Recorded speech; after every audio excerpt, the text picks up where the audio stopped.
Esta semana, en Hechos y Opiniones, vamos a tocar el tema de las AFP.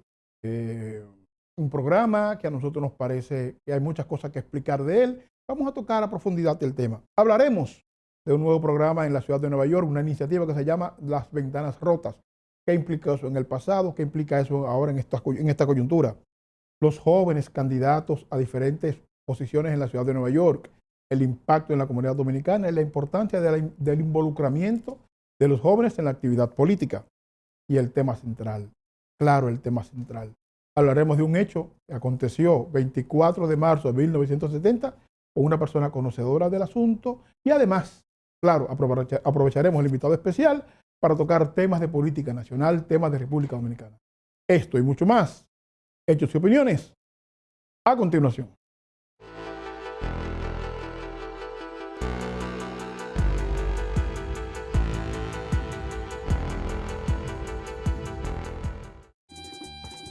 Si quieres que tus envíos de paquetes a redes, si quieres que lleguen seguros, si que lleguen de una vez, llévate de mi consejo, mi familia oye bien, siempre hago mis envíos por Salcedo Cargo Express.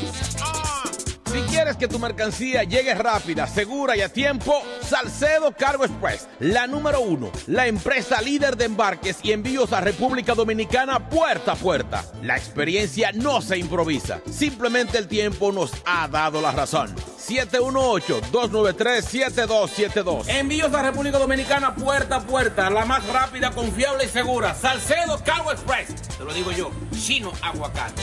¡Hawái! Consejo, mi familia oye bien, siempre hago mis envíos en Salcedo Cargo Express. Envío mis paquetes en Salcedo Cargo Express. Envío mis paquetes en Salcedo Cargo Express. Tengo una noticia. La única joyería en el área de Jersey, que tenemos 5 bancos, mi gente. Ahora tenemos 5 bancos.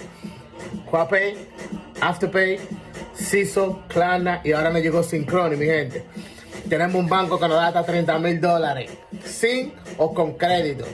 La única. Ahora mismo puedes pasar por aquí, buscar tu prenda sólida, $5,000, $10,000, no importa. Nosotros te lo aprobamos. Hasta 3 años para pagarlo, mi gente. Tenemos los Shokers, Mónaco.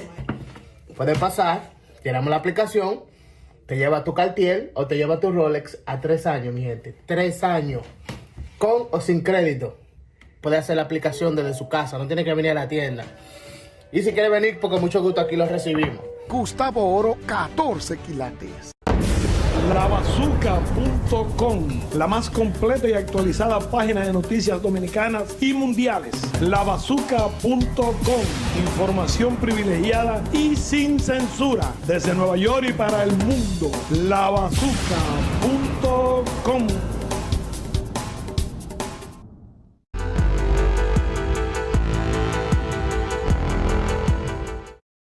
Señores, continuando con su programa Hechos y Opiniones, llama poderosamente la atención el hecho de que las AFP han estado, los fondos, la Administración de Fondos de Pensiones, han usado un argumento de que el dólar se ha devaluado sustancialmente y que con la devaluación del dólar sus beneficios también se han reducido y han decidido empezar a cobrarles a los trabajadores esa diferencia que ellos llaman pérdidas o ajuste de ganancias-beneficios.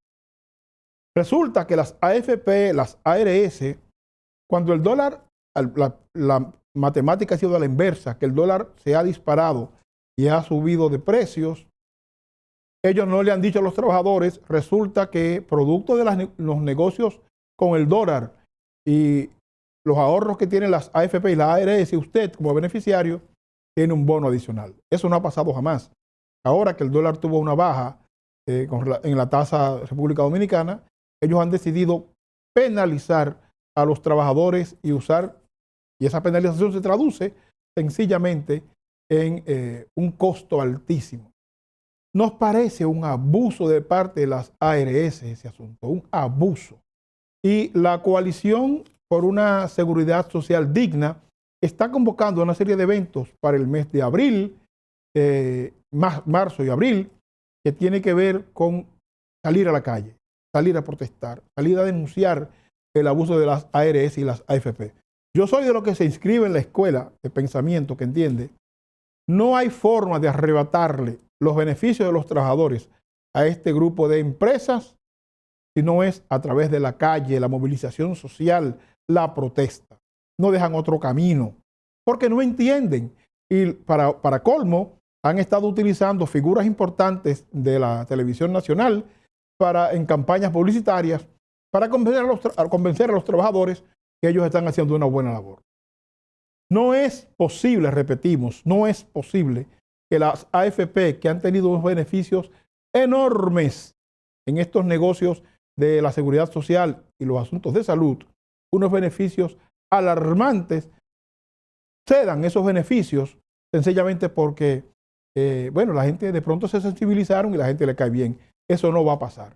Así que la coalición por una seguridad social digna tiene nuestro respaldo. Matías Bosch, que está a la cabeza de todo este proceso, junto con un grupo de compañeras y compañeros, María Teresa Cabrera y otras personas más.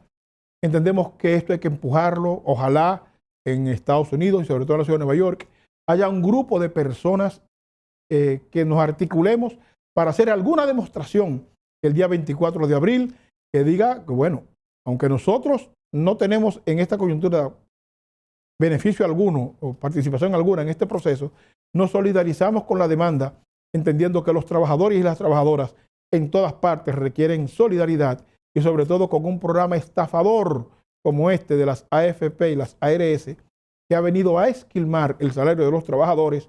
Es un abuso sin ninguna cualificación. Repito, no es posible que ahora las ARS y las AFP digan que deben aumentar o las primas o los costos y que los trabajadores deben, bueno, ya le sacaron de sus cuentas de banco una parte importante de ese dinero de costo por inflación, y ese dinero debe ser devuelto. Y debe ser devuelto porque eso es una estafa. Repetimos, cuando el dólar sube, ellos no le dicen a la gente, hay un diferencial, como hay un diferencial que nos benefició, vamos a repartir esos dividendos en igualdad de condiciones. Eso no pasa.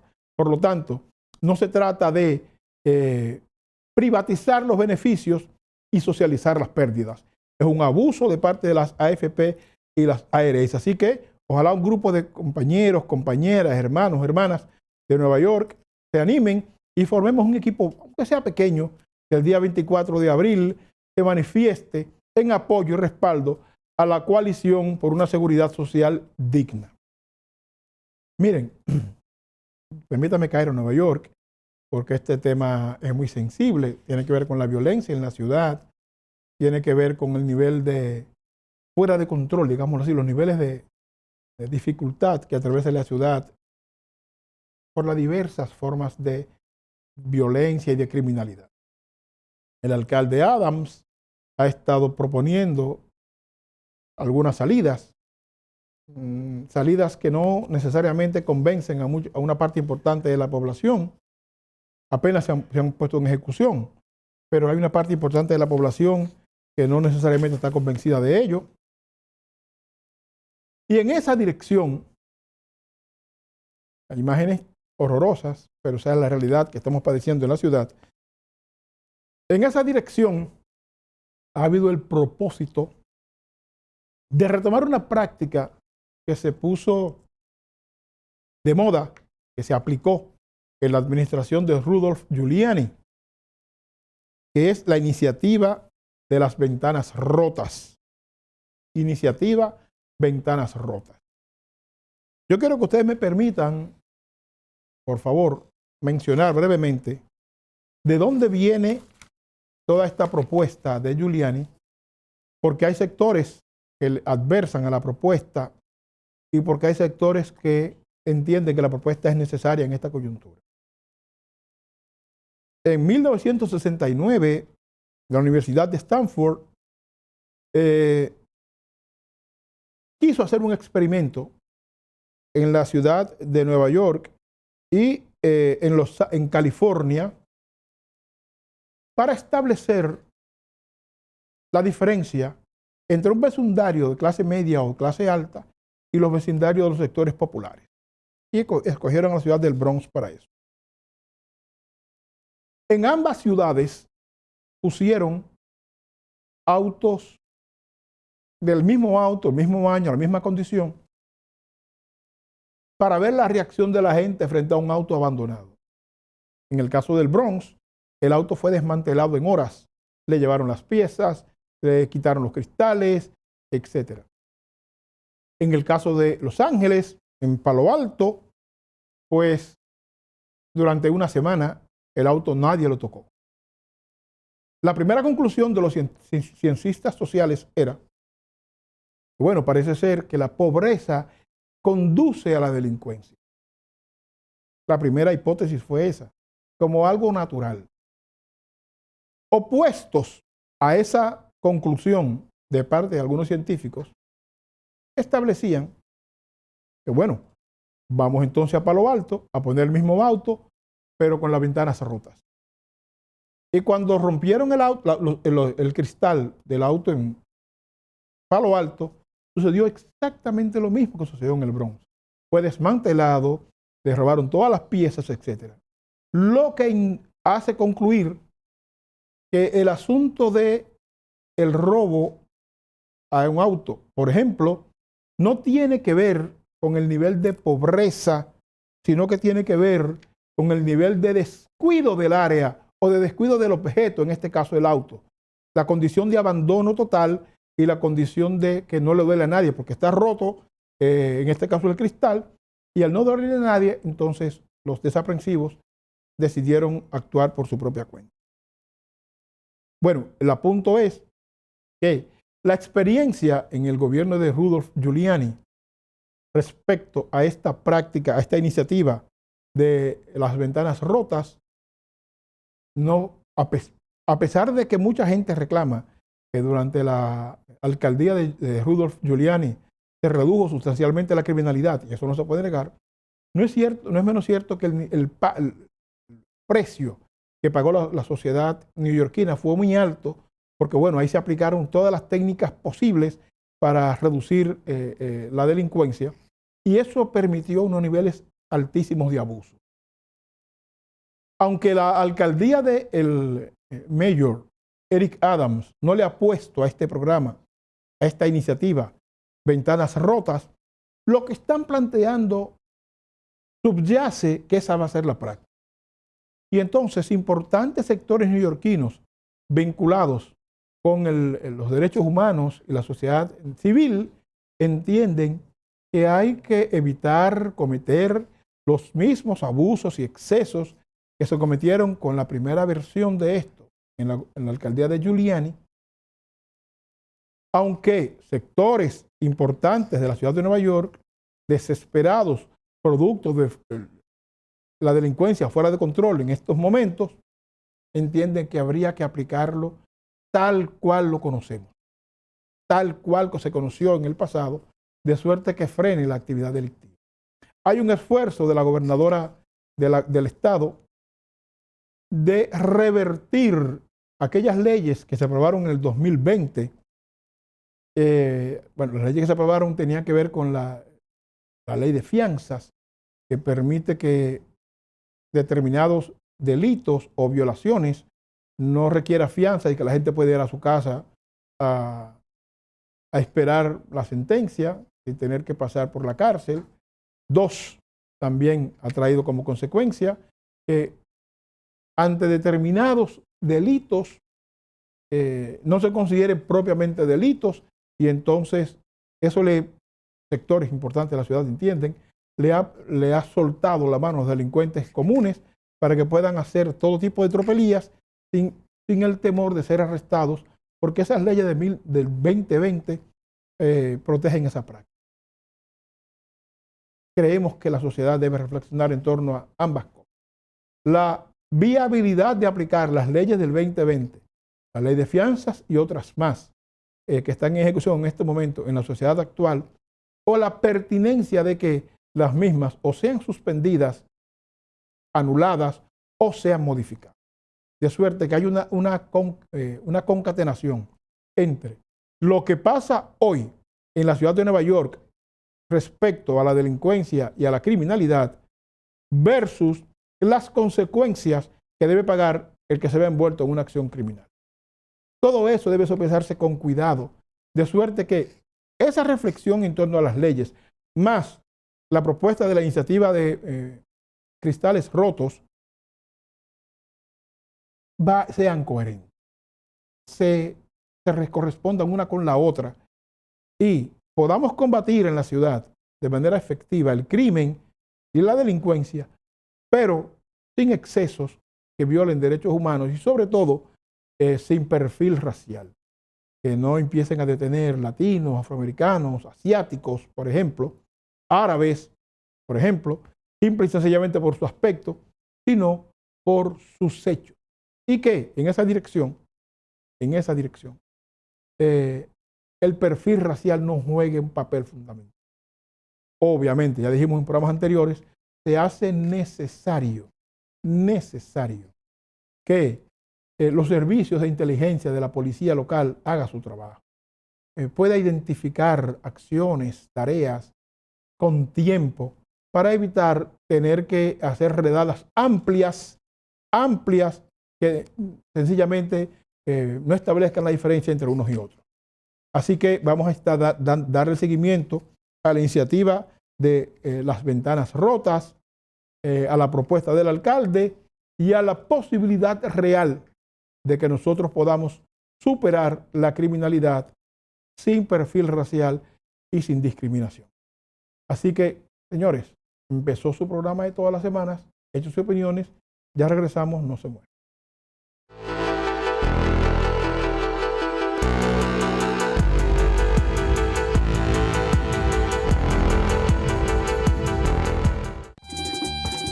Si quieres que tus envíos de paquetes a redes, si quieres que lleguen seguros, si que lleguen de una vez, llévate de mi consejo, mi familia, oye bien, siempre hago mis envíos por Salcedo Cargo Express. Si quieres que tu mercancía llegue rápida, segura y a tiempo, Salcedo Cargo Express, la número 1, la empresa líder de embarques y envíos a República Dominicana puerta a puerta. La experiencia no se improvisa, simplemente el tiempo nos ha dado la razón. 718-293-7272. Envíos a República Dominicana puerta a puerta, la más rápida, confiable y segura. Salcedo Cargo Express, te lo digo yo, Chino Aguacate. ¡Hawái! Mi consejo, mi familia, oye bien, siempre hago mis envíos en Salcedo Cargo Express. Envío mis paquetes en Salcedo Cargo Express. Envío mis paquetes en Salcedo Cargo Express. Tengo una noticia. La única joyería en el área de Jersey que tenemos 5 bancos, mi gente. Ahora tenemos 5 bancos. Quapay, Afterpay, Ciso, Klarna y ahora me llegó Synchrony, mi gente. Tenemos un banco que nos da hasta $30,000 sin o con crédito. La única. Ahora mismo puedes pasar por aquí, buscar tu prenda sólida, $5,000, $10,000, no importa. Nosotros te la aprobamos hasta 3 años para pagarlo, mi gente. Tenemos los Shokers, Mónaco. Puedes pasar, tiramos la aplicación, te lleva tu Cartier o te lleva tu Rolex a 3 años, mi gente. 3 años. Con o sin crédito. Puede hacer la aplicación desde su casa, no tiene que venir a la tienda. Y si quiere venir, porque mucho gusto aquí lo recibimos. Gustavo Oro, 14 quilates. Lavazuca.com, la más completa y actualizada página de noticias dominicanas y mundiales. Lavazuca.com, información privilegiada y sin censura, desde Nueva York y para el mundo. Lavazuca.com.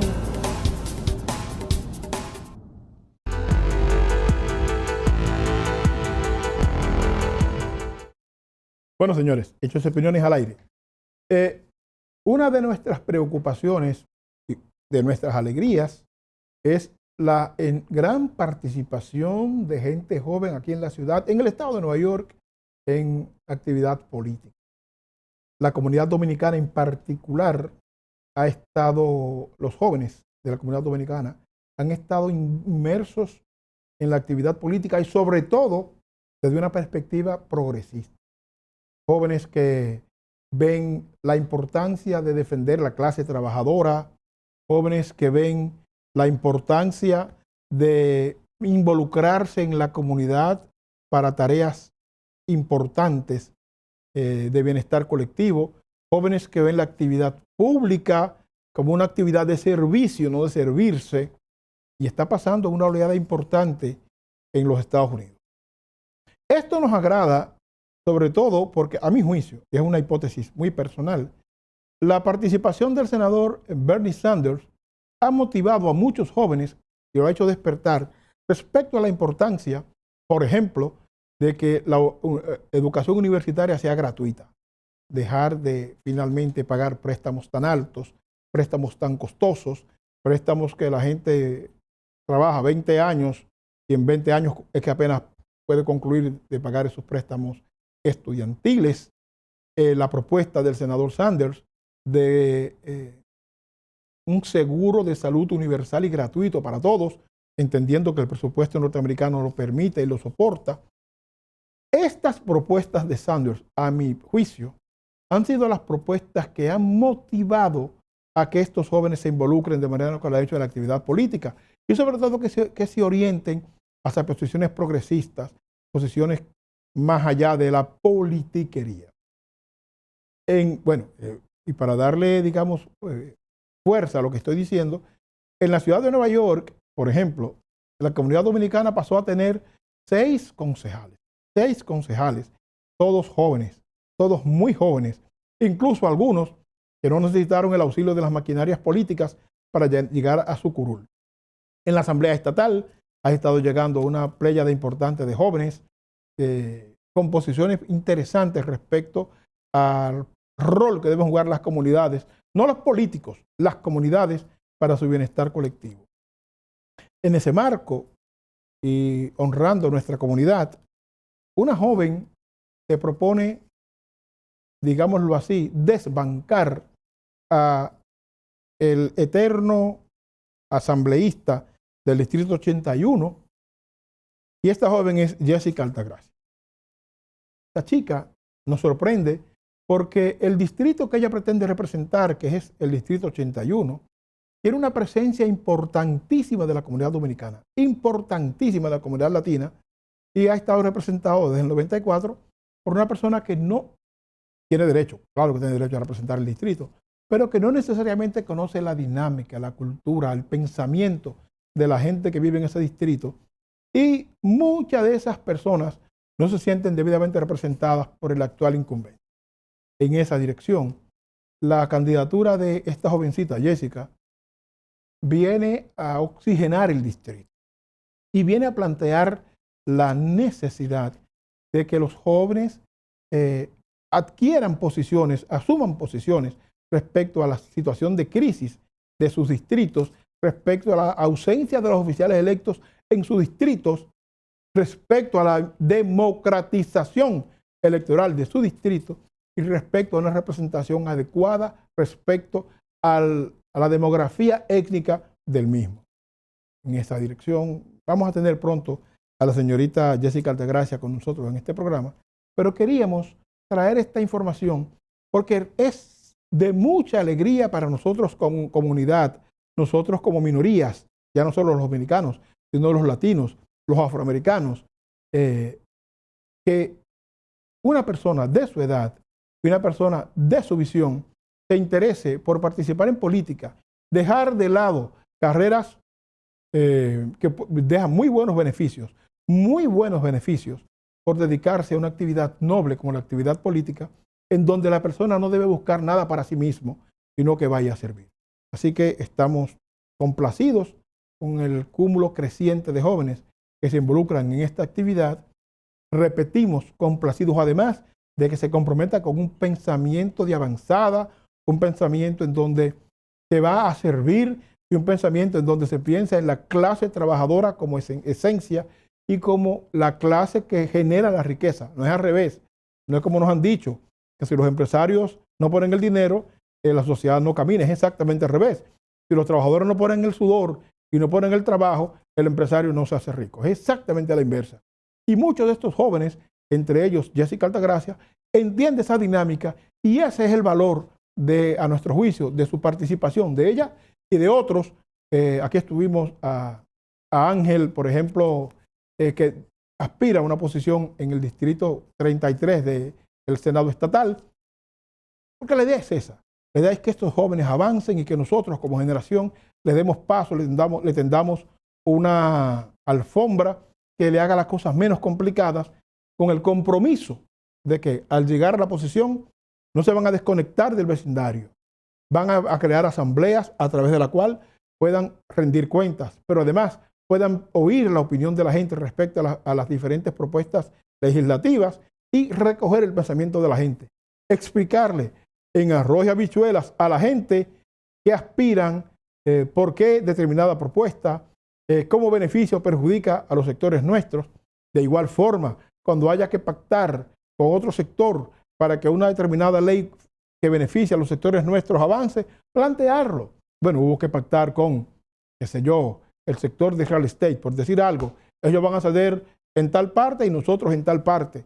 De suerte que la gente entienda la dinámica política y que esas decisiones no se queden en manos, en las mismas manos y en los mismos oídos, y obviamente que secuestra información, secuestra poder. Entonces, siempre y cuando sea con una visión de descentralizar eso, siempre y cuando sea con una visión de que la participación de la gente, la participación de los trabajadores en los distritos es esencial para que se democratice la política, las decisiones políticas en el Estado.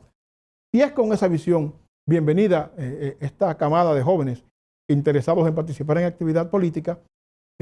Claro, como hemos dicho anteriormente, no le vamos a firmar un cheque en blanco a nadie, vamos a estar vigilantes, vamos a estar observando, vamos a estar pendientes, de suerte y manera que estos muchachos, ahora que son aspirantes, esta juventud que ahora quiere sustituir a esta camada de gente que tiene años en posiciones públicas, no sientan que están de manos sueltas en la Asamblea, en el Senado o en el Consejo Municipal, y que por vías de consecuencia pueden sencillamente repetir lo que ahora están criticando.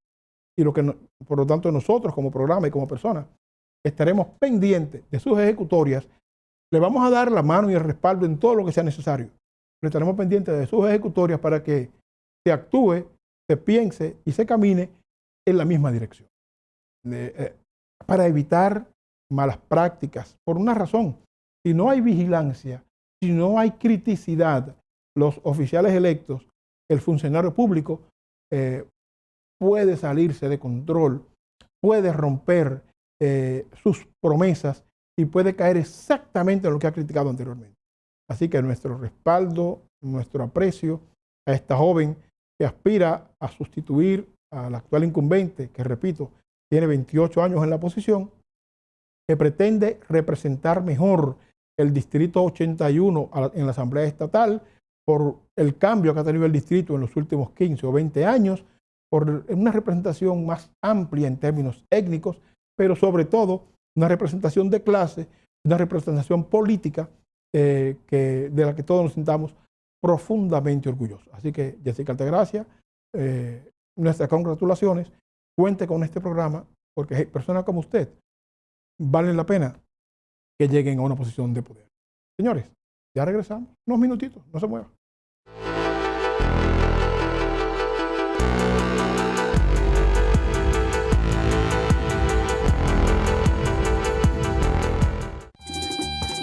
Si quieres que tus envíos de paquetes a redes, si quieres que lleguen seguros, si que lleguen de una vez, llévate de mi consejo, mi familia oye bien, siempre hago mis envíos por Salcedo Cargo Express. Si quieres que tu mercancía llegue rápida, segura y a tiempo, Salcedo Cargo Express, la número 1, la empresa líder de embarques y envíos a República Dominicana puerta a puerta. La experiencia no se improvisa, simplemente el tiempo nos ha dado la razón. 718-293-7272. Envíos a República Dominicana puerta a puerta, la más rápida, confiable y segura. Salcedo Cargo Express. Te lo digo yo, Chino Aguacate. ¡Hawái! Mi consejo, mi familia oye bien, siempre hago mis envíos en Salcedo Cargo Express. Envío mis paquetes en Salcedo Cargo Express. Envío mis paquetes en Salcedo Cargo Express. Tengo una noticia. La única joyería en el área de Jersey que tenemos 5 bancos, mi gente. Ahora tenemos 5 bancos. Quapay, Afterpay, CISO, Klarna y ahora me llegó Synchrony, mi gente. Tenemos un banco que nos da hasta $30,000, sin o con crédito. La única. Ahora mismo puede pasar por aquí Busca tu prenda sólida, 5 mil, 10 mil dólares, no importa. Nosotros te la aprobamos hasta 3 años para pagarlo, mi gente. Tenemos los Showkers, Mónaco. Puedes pasar, tiramos la aplicación, te lleva tu Cartier o te lleva tu Rolex a 3 años, mi gente. 3 años, con o sin crédito. Puede hacer la aplicación desde su casa, no tiene que venir a la tienda. Y si quiere venir, pues con mucho gusto aquí los recibimos. Gustavo Oro, 14 quilates. Lavazuca.com, la más completa y actualizada página de noticias dominicanas y mundiales. Lavazuca.com, información privilegiada y sin censura, desde Nueva York y para el mundo. Lavazuca.com.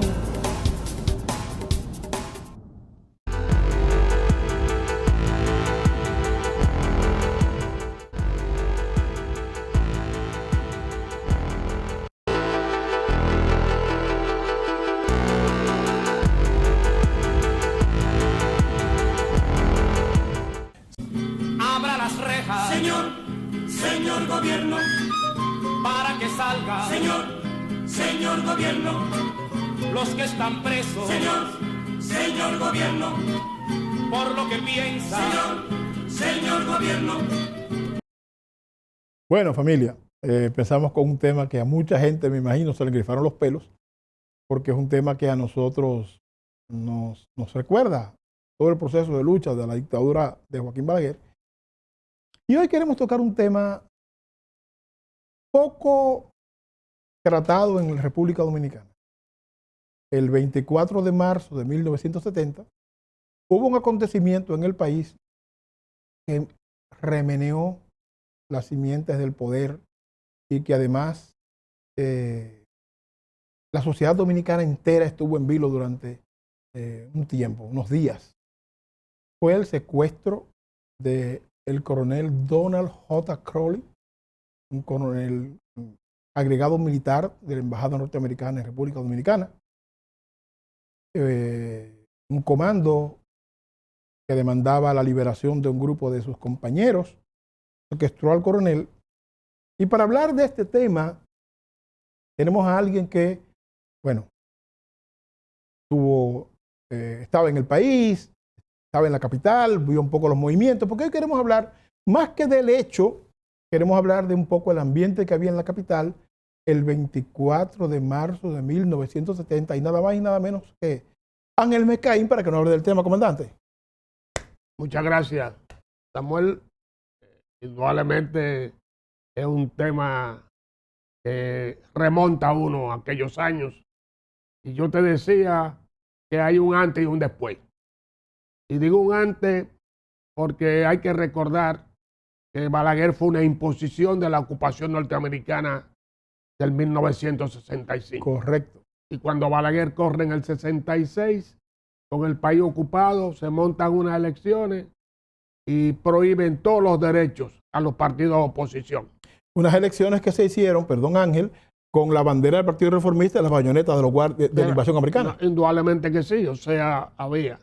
¿Qué resultó? Eso provocó las diferentes protestas de todos los sectores sociales en el país, de todos. Y se empezó a hacer los diferentes ensayos de unidad y coaliciones y unificación de protesta en los barrios, en los clubes, en las centrales sindicales, en los profesionales. Con la diferencia, Ángel, perdón que te interrumpa, porque la idea es que la pasemos como... Bueno, tú y yo tenemos una buena amistad.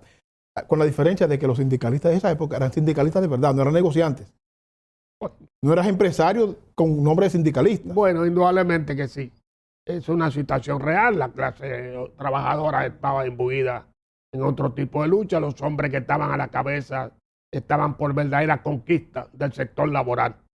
Y tú te encuentras con un Barbaril Mojica en Poasi y Julito de Peña Valdés en la CGT. Correcto. En FOUSA se situado primero y luego CGT. Sí, o sea, era una lucha. Claro. Pero lo que quiero decirte con esto, que esa cadena de protesta del pueblo, de la sociedad dominicana contra la imposición de Joaquín Balaguer, indudablemente conllevó la represión política.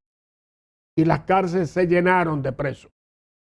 Pero mucho más allá, había manos oscuras o línea abierta de eliminar esos sectores, porque las protestas no se estaban dando únicamente en simple movilización.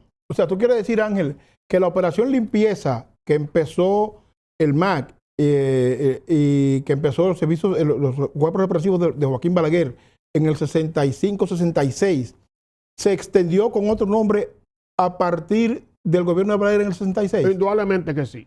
Y sucedieron diferentes manifestaciones represivas. Lo incontrolable, diferentes sectores, para justificar todos los sectores de protesta. Pero indudablemente al mismo tiempo los sectores progresistas y revolucionarios tenían un accionar de enfrentamiento. O sea, ya no simplemente una movilización, sino que había que tener ciertas acciones. Eso conllevó que en las diferentes cárceles del país, especialmente en La Victoria, habían represiones incontrolables. Hubo una época de la operación Chapeo, donde le dieron pela a todos los compañeros y algunos quedaron en situaciones difíciles, casi de muerte. Y eso indudablemente se coló hacia afuera, se filtró hacia afuera, mejor dicho, y se tenían las informaciones de que habían planes funestos, de que con esa metodología eliminar compañeros. De hecho, creo que Peña Gómez llegó a denunciar eso en Tribuna Democrática. Indudablemente que sí, hubo denuncia a todos los niveles. Entonces, pues indudablemente había que tomar una acción. Eso conllevó que había que tener una acción. Y eso conllevó al 24 de marzo del 1977. ¿Dónde tú estabas ese día, Mescaín? Bueno, estaba en la capital. Correcto. Estaba en la capital, en el sector de Villa Francisca. Indudablemente hubieron mecanismos que automáticamente aconteció el acontecimiento, se lanzó y se empezaron a hacer movilizaciones y denuncias de lo que había pasado. Porque indudablemente no había ningún tipo de garantía del movimiento de garantizar los compañeros en las prisiones.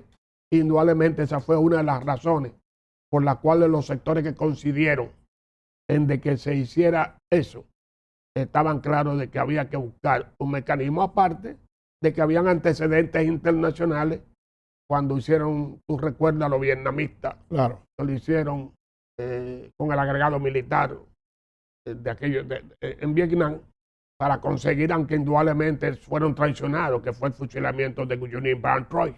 Correcto. Pero indudablemente eso fue, y después que se supo, esa fiera cogían para la calle de una manera inconcebible.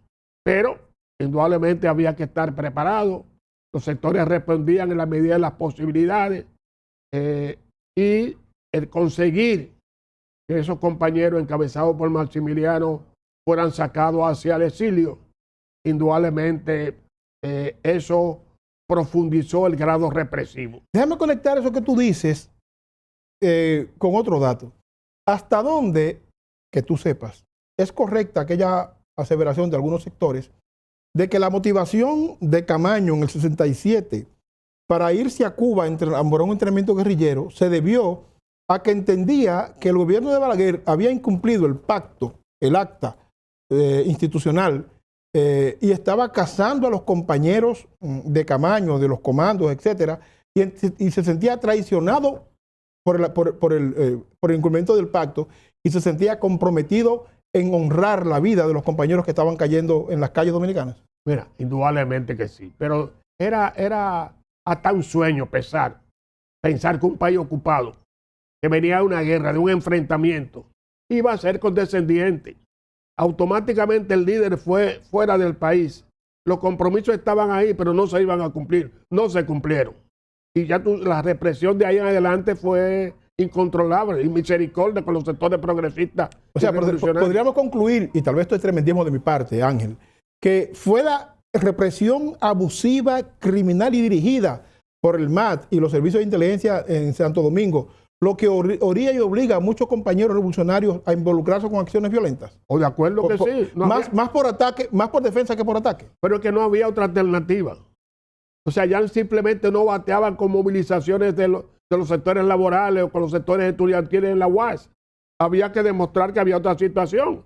Y se empezó a tener la idea de, mira, y posiciones mucho más allá que no simplemente esa. ya se estaba pensando de una manera de volver de nuevo a hacer de esas travesuras que se hicieron o de esas posiciones que en su momento histórico tuvieron su aceptación en el seno del pueblo. Con los resultados ya sabidos históricamente, pero llenaron su cometido histórico. Yo creo que sí, el grado represivo fue todo. Yo te decía un antes y un después.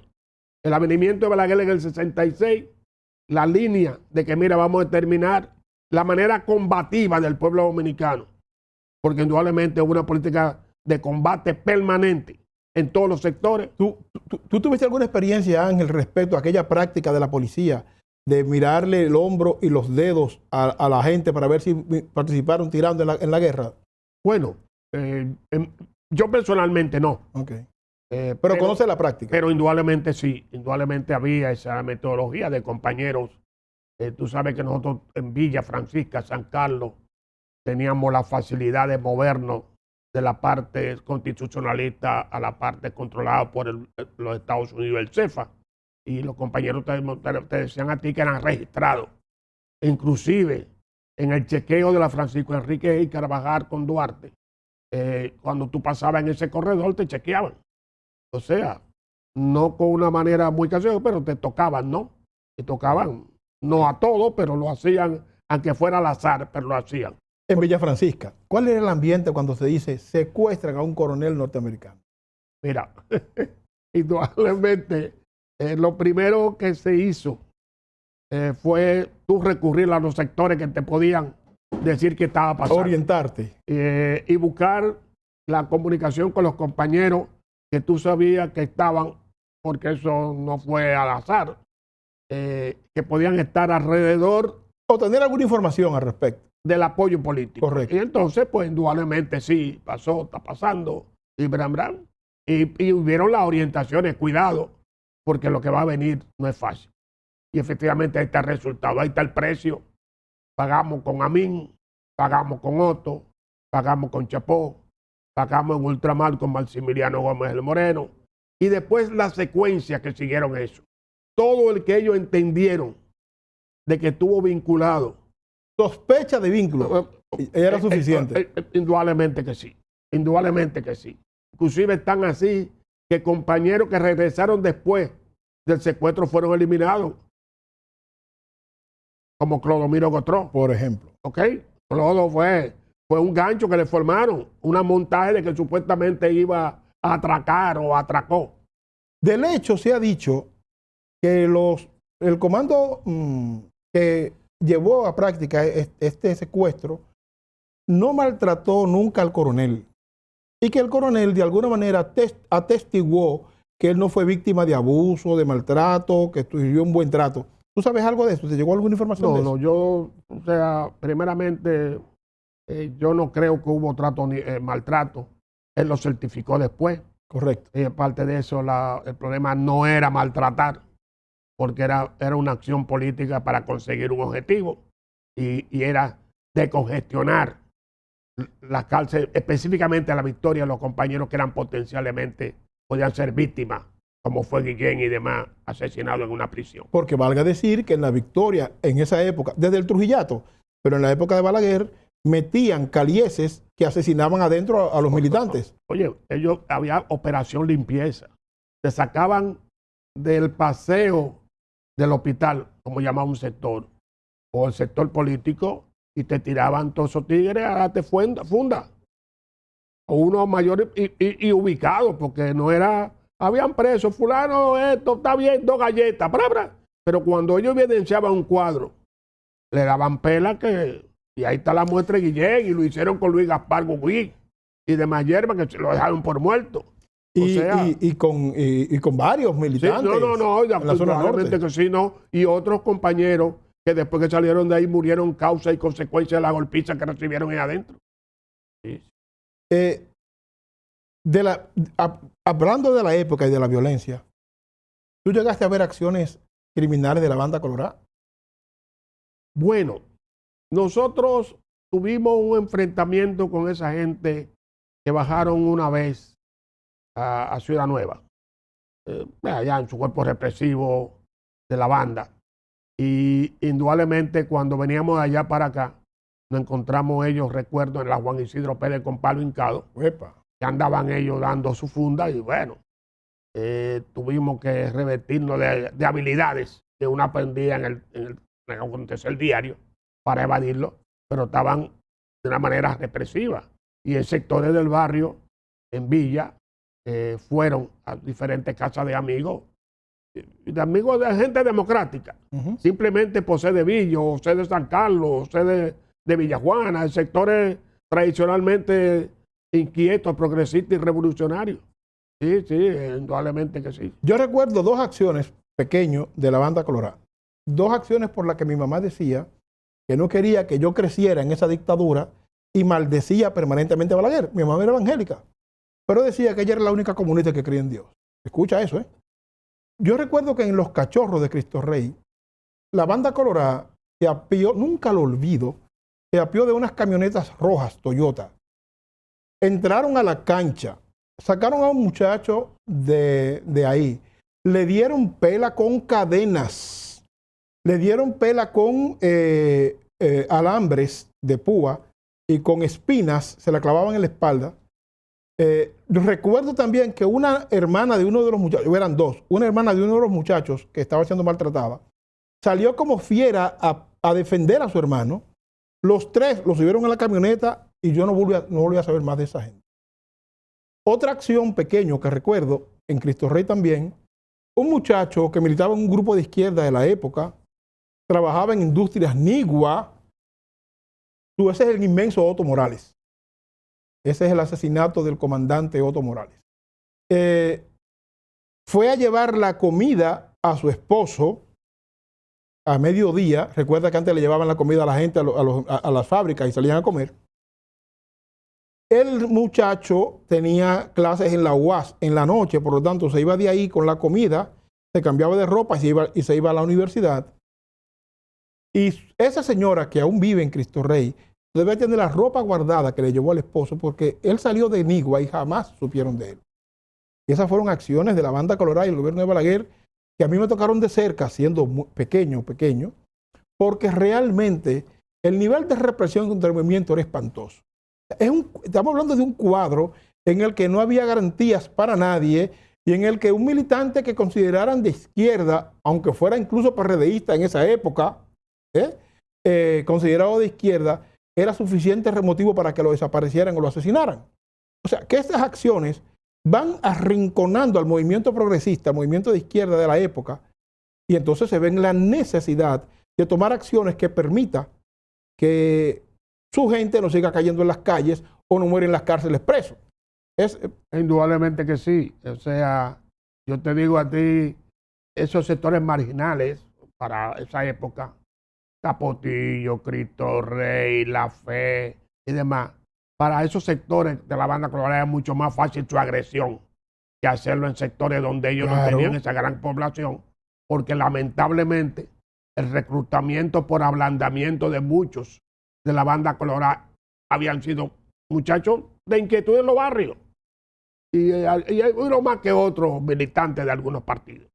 Entonces, pero ellos tenían ese empecinamiento. Todo lo que oliera a juventud lo agredían. Todo el que no sea mío, agredido. Y entonces esas agresiones se manifestaban de una manera inmisericordia contra la juventud dominicana de la época y iban motivando y provocando que la gente iba cerrando fila a los sectores progresistas y democráticos. Mira, a propósito de las imágenes que estamos viendo, ¿cuál era la demanda del comando que hizo la acción contra el coronel Crowley? Era la liberación de un grupo de militantes de izquierda vinculados con el Movimiento Popular Dominicano, algunos, otros con el PRD, porque no eran todos del MPD, habían del PRD, José Darío Gómez, ¿verdad? Darío, el hermano de Felipe Gómez. Ya, de Felipe, sí. Correcto, que estuvo, fue de los que salió en ese proceso. Y la comisión integrada para negociar con el comando guerrillero y buscar una salida política y negociada a esa situación, estaba integrado por el monseñor Hugo Eduardo Polanco Brito, el el rector de la UAS de entonces, Rafael Caseacta, y el presidente de la Asociación de Abogados de entonces, bienvenido Mejía y Mejía, que luego fue Procurador General de la República. Correcto. El ambiente, la prensa, los medios, no había la facilidad que hay hoy, obviamente. Había que esperar que el periódico El Nacional y Última Hora salieran en la tarde para tú saber lo que pasó en la mañana, ¿verdad? No había la facilidad que había ahora. No había la facilidad que tenemos hoy. Pero, ¿qué tú veías en Villa Francisca? ¿Qué tú veías en la gente común, la gente de a pie? No el militante o el comprometido o el PRDista, no. La gente de a pie, ¿cómo percibía ese hecho? No, la gente, primeramente, fue un estallido que la gente estaba esperando en cierta medida porque había informaciones. Y segundo, el apoyo a esa acción. Y mucho más porque los compañeros que pusieron en la lista eran de los barrios. Eran de los barrios nuestros. Claro. Y es compañero. Inclusive no fue una lista porque tú eras militante de un partido X. Era porque tú eras revolucionario y estabas preso. O por lo menos opositor al gobierno. Inclusive hubo compañeros de esos que fue la espontaneidad de ¿te quieres ir? ¿Te vas? ¿Te quedas? ¿Tú sabes lo que hay? Porque habían cuadros específicos. Claro. No era lo mismo que Santanista, ni lo mismo que Platón, ni lo mismo que Clodo, ni lo mismo que Maximiliano, ni lo mismo que Pocholo. Correcto. Que eran cuadros a otros compañeros, ni José Gil. O sea, pero había otros compañeros democráticos, ¿no? Que estaban ahí, que estaban presos y que habían sido... presos injustamente. Inclusive con expediente hasta falso. Entonces era un riesgo. Bajo ese cliché de presos por razones de crímenes, de que había matado a un teniente, un policía, ya tú sabes el riesgo. Pues no vamos. Claro. Sí, entonces optaron por ser parte. Pero el apoyo fue muy bueno. Y algo importante. Hubo un desbordamiento de manifestación de información espontánea. Los estudiantes de la UAS se movilizaron hacia el centro de la ciudad. Y eran filtros de información. Claro. Eso ya tú sabes. O sea, llegaba con más fluidez. Por casualidad, a ti te tocó ir al Parque Enriquillo o al Parque Duarte en ese momento que era donde se estaba, digamos, esperando que liberaran los presos para ellos entonces liberar al coronel. No te tocó. No. Estaba en Villa, cerca del Parque Enriquillo. Correcto. Pero desde el primer momento, y se supo después, fueron tentativas del Parque Enriquillo, pero eran realmente un sector mucho más aliado de donde podía ser una confusión. Y mucho más, me imagino, deduzco yo, que los negociadores indudablemente partieron de ahí. Claro. Porque llevarlo a Villa, era un poquito, llevarlo al Parque San Carlos era un lío. Sin embargo, llevarlo a otro sector, donde la convergencia de sectores populares era menos. Y el juego de UNACHOSIN, el sindicato de choferes de la época, respecto a la disponibilidad con sus choferes para moverse en cualquier dirección para asegurar que el traslado fuera efectivo. Efectivo. Indudablemente que sí. Un papel fundamental. Indudablemente que, aunque no en la cercanía del momento, en los entornos del momento había apoyo popular. Claro. O sea, había sectores vigilantes de que no vinieran con... No, además que... Recuérdate que era de ahí a la embajada mexicana. Correcto. O sea, no era una cuestión de que iban a pasear la ciudad. Pero había que tener, porque esta gente no tenían escrúpulos. Claro. Claro, mira, Ángel, yo te agradezco inmensamente que hayas venido a hablar de este tema, porque pienso que hay mucha gente que ve este programa que no conoce estos hechos, y estas cosas hay que hablarlas. Hay que hablarlas porque son hechos que marcaron la vida de mucha gente, la vida del país, que son parte de la historia nuestra, que hay sectores jóvenes, muchachos de 30 y tantos años, que hoy están en el periodismo nacional, que ven estos hechos de una manera diferente, lo ven desde el lado opresor, y condenan hechos que no conocen y que no conocen la génesis. Así que tenerte a ti aquí y que tú hayas podido plantear tu experiencia concreta respecto a esto, te lo agradezco inmensamente, hermano. No, indudablemente yo creo que sí, yo creo que los medios deben de ser parte de eso. Yo creo que el periodismo comprometido, el periodismo investigativo debe de desempolvar, como dice el Chino Bujosa, esos acontecimientos porque sirven de educación y de orientación a una nueva generación de muchachos, hombres y mujeres que desconocen qué pasó en ese pueblo, qué pasamos en esa nación para todos esos acontecimientos. Resultado hoy, mal o bien, pero eso fue un proceso que conllevó ahí, empujó a ver cambios que aunque no quisieran, hubo que hacerlo. Estoy de acuerdo contigo. Y parte de lo que disfrutamos hoy tiene que ver precisamente con ese esfuerzo que hicieron ustedes en esos momentos que han traído con algún nivel de alivio a la sociedad dominicana. Señores, complacido con Ángel Mezcaín por su participación en este tema. Prometemos traerlo para este y otros temas más, porque bueno, Ángel estuvo ahí, conoce muchas cosas que a nosotros nos hace falta saber para poder ampliar nuestra visión social, política y cultural de República Dominicana. Pero ustedes tienen un compromiso con nosotros para la próxima semana. Muchas gracias. Hechos y opiniones. Hasta la semana próxima.